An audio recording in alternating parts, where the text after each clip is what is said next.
तो आज हम बात करेंगे साइक्लिक ग्रुप की। तो साइक्लिक ग्रुप होता क्या है? एक group G is cyclic if there exists an element A in G such that every element of G can be expressed as a power of A. Mathematically, this can be written as ये इसको आप A की power n लिखेंगे। एक group जी, कोई आपका group जी है, उसको साइक्लिक कब बोलेंगे? अगर उसके अंदर एक एलिमेंट है ए, ठीक है, उसके अंदर एलिमेंट है और उसके अंदर जितने भी जी के अंदर जितने भी आपके एलिमेंट है उनको ए की पावर की फॉर्म में लिख सकें। मतलब इस तरह से ए स्क्वायर ए क्यूब, ये जितने भी इसके एलिमेंट है ग्रुप के, वो सारे के सारे किससे बने हो? ए से। तो ऐसे ग्रुप को हम बोलते हैं साइक्लिक। और यहाँ पर ये g इक्वल टू ए की पावर n, ठीक है, और all n belongs to integer. तो ये आपका साइक्लिक ग्रुप होता है। अब इसका अगर एग्जाम्पल लें तो एक बड़ा ही कॉमन एग्जाम्पल है। हमें पता है कि 1 minus 1 iota and minus iota, ये एक आपका ग्रुप है, ठीक है। यहाँ पे चारों एलिमेंट ग्रुप है, चारों एलिमेंट मिलकर ग्रुप बनाते हैं। अब इसकी बात करें तो क्या ये साइक्लिक है या नहीं? तो आप अगर देखें इसमें आयोटा को, तो आयोटा से हम हर एक एलिमेंट को जनरेट कर सकते हैं। जैसे कि अगर हम बात करते हैं 1, तो आयोटा की पावर 4 लेंगे तो आपका हो जाएगा 1। अगर हम आयोटा की पावर 2 लें तो वो आपका -1। आयोटा की पावर 3 लें तो ये आपका क्या हो जाएगा? Minus iota. तो आप देख सकते हैं कि आयोटा से सारे के सारे एलिमेंट हमने जनरेट कर दिए। तो ये आपका ग्रुप क्या हो जाएगा? साइक्लिक। और ए क्या हो जाएगा आपका? ए होता है जनरेटर, इसको हम बोलेंगे जनरेटर। तो यहाँ पर आपका जनरेटर क्या हो जाएगा? आयोटा। इसी तरह आप माइनस आयोटा से भी यहाँ पर ग्रुप के सारे एलिमेंट्स को जनरेट कर सकते हैं। आप साइक्लिक ग्रुप के और भी एग्जांपल ले सकते हैं, जैसे कि एक और ले लेते हैं, z is equal to 1 omega और ओमेगा स्क्वायर। तो आपको पता है ये भी आपका एक ग्रुप है। क्या ये साइक्लिक है? तो आप देख सकते हैं कि आप ओमेगा से तीनों एलिमेंट जनरेट कर सकते हैं। ओमेगा क्या होता है? Cube root of unity. तो आपको पता है ओमेगा ओमेगा की पावर 3 इज इक्वल टू 1 होता है। अब आप ओमेगा से इससे आप तीनों एलिमेंट जनरेट कर सकते हो, ठीक है। ओमेगा स्क्वायर करोगे तो आपका ये आ जाएगा और ओमेगा क्यूब करोगे ये आ जाएगा। तो इस तरह से ये जो ग्रुप है ये भी आपका साइक्लिक हो जाएगा। अब हम कुछ थ्योरम देख लेते हैं साइक्लिक ग्रुप पे based. Every cyclic group is an abelian group. तो यहाँ पर ये बोल रहा है कि हर एक साइक्लिक ग्रुप आपका एबिलियन ग्रुप होगा, ठीक है। एबिलियन ग्रुप कौन से ग्रुप होते हैं? जो कि 4 प्रॉपर्टी तो सेटिस्फाई करते हैं, लेकिन एक एडिशनल प्रॉपर्टी कम्यूटेबिलिटी उसको भी सेटिस्फाई करते हैं। अब इसको प्रूव कैसे करेंगे? Let G is equal to, और G बना हुआ किससे है? A से। मतलब जनरेटर क्या है G का? A। Be a cyclic group generated by A। एक साइक्लिक ग्रुप है जो कि किससे जनरेट हुआ है? A से। Let x and y belongs to G। यहाँ पर दो एलिमेंट ले लिए हैं x और y, दोनों के दोनों G से बिलोंग कर रहे हैं। Then there exist integer. अब क्योंकि ये साइक्लिक ग्रुप है तो दो इंटीजर हमें जरूर ऐसे r और s ऐसे मिल जाएंगे कि आपका, ठीक है, अगर a की पावर r करेंगे तो x मिलेगा और y is equal to a की पावर s। अब g क्या है?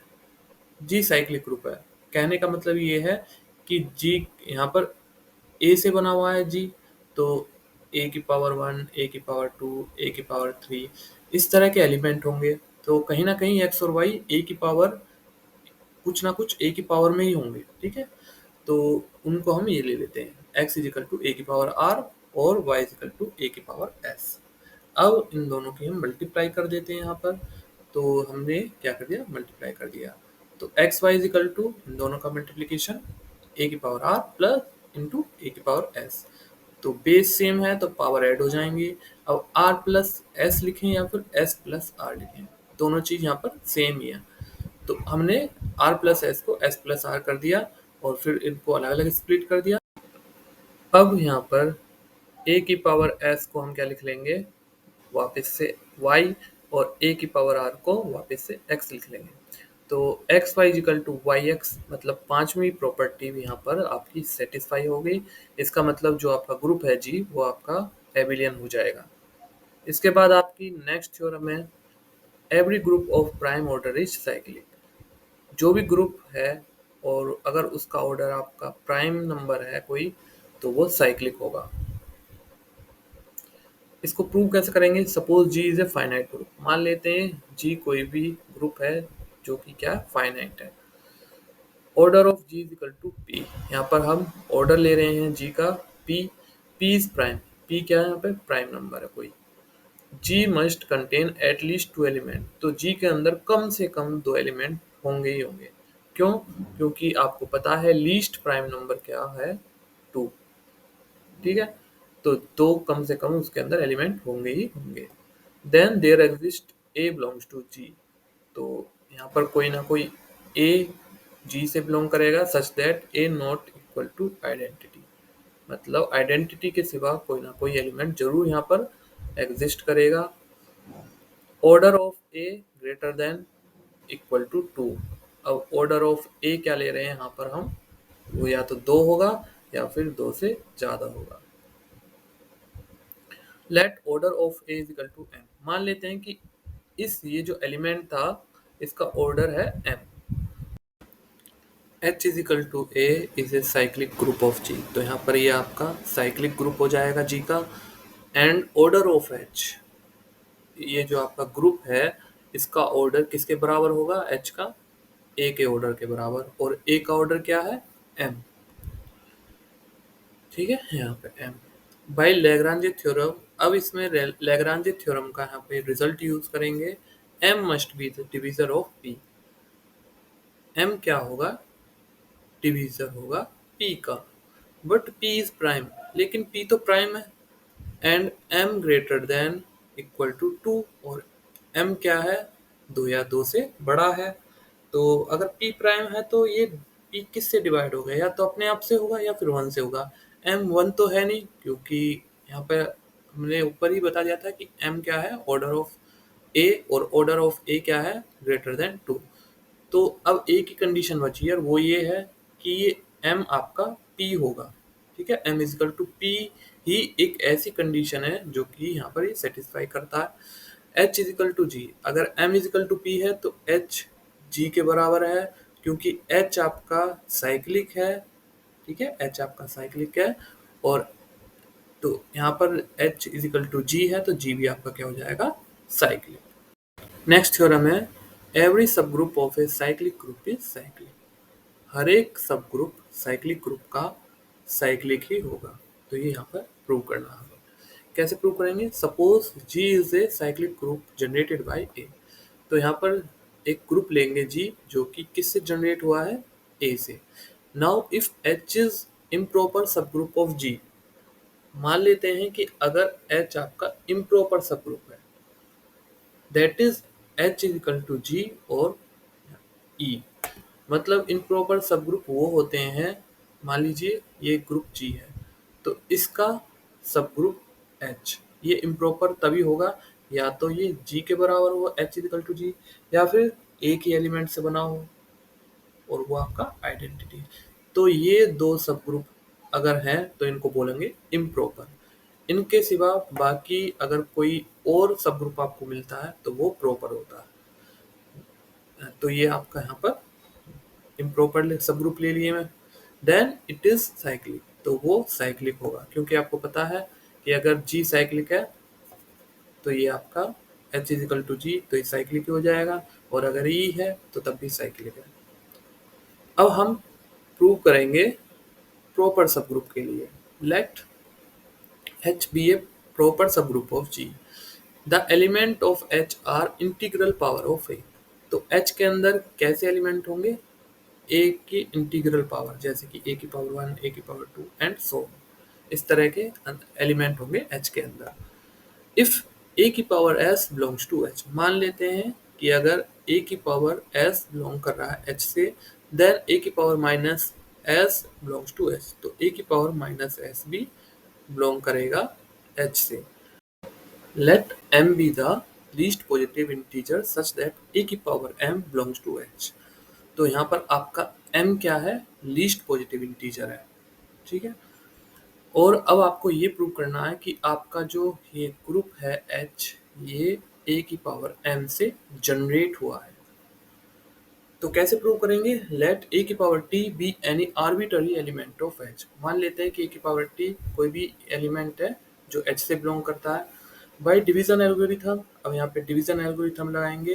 There exist integer q and r such that t is equal to m q plus r। और आपका ये जो r है ये 0 से बड़ा या बराबर है और m से छोटा है। नाउ a की power m belongs to h। अब आप यहाँ से ये चीज उठा सकते हैं कि a की पावर m h से बिलोंग करता है, तो a की पावर m की पावर q ये भी आपका h से बिलोंग करेगा। कौन सी प्रॉपर्टी से, क्लोजर प्रॉपर्टी। इसको समझ लेते हैं। जैसे अभी हमने एक यहाँ पर साइक्लिक ग्रुप लिया था 1 ओमेगा और ओमेगा स्क्वायर, ठीक है। मान लेते हैं इसका जनरेटर क्या है, ओमेगा स्क्वायर, ठीक है, ओमेगा स्क्वायर। अब ओमेगा की पावर अगर मैं 6 ले लूँ यहाँ पर, ठीक है, या फिर 3 ले लूँ, 3 ले लेते हैं, ठीक है।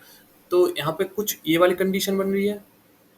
अब ये एलिमेंट भी, ये जो बनेगा ये भी आपका इसी ग्रुप का एलिमेंट होगा, ठीक है। कैसे, अगर मैं ये लिख दूँ इसको, ओमेगा क्यूब और 2 को बाहर निकाल दिया तो ये आपका 1 हो गया, और 1 का स्क्वायर 1, और ये 1 आपका इसी ग्रुप का एलिमेंट है। तो ये यहाँ पर इस तरह से हम इसको समझ सकते हैं।